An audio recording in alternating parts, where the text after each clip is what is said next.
Best sci-fi books to read if you are just getting into sci-fi.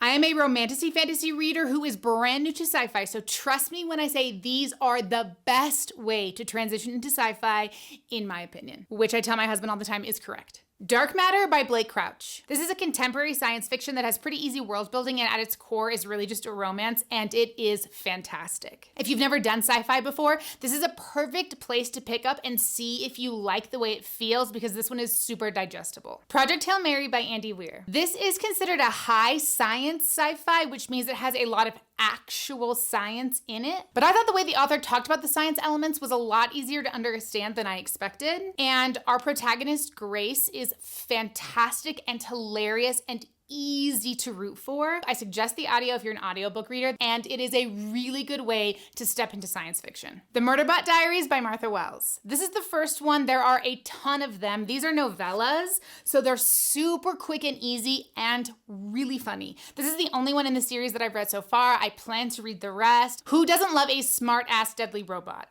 I mean, Dungeon Crawler Carl by Matt Dinniman. I'm like 75% the way through this, and I am having a riot of a time. This is super video game heavy, but the explanation of what is happening to Carl and Princess Donut is a queen, is fantastic. It's funny, it's action-packed, it never stops. I am laughing out loud. I think this is a gem of a book. The Red Rising series by Pierce Brown. These are brutal, heavy-hitting, tons of world building happening on several different planets with a really interesting class system, as well as a ton of political intrigue. This first book does a really good job of setting up the stakes in the world, and I just really think these books are fantastic. So these are suggestions if you're brand new to sci-fi, but you're looking to break into the genre. What is a book that you would add to this list if you're a sci-fi reader?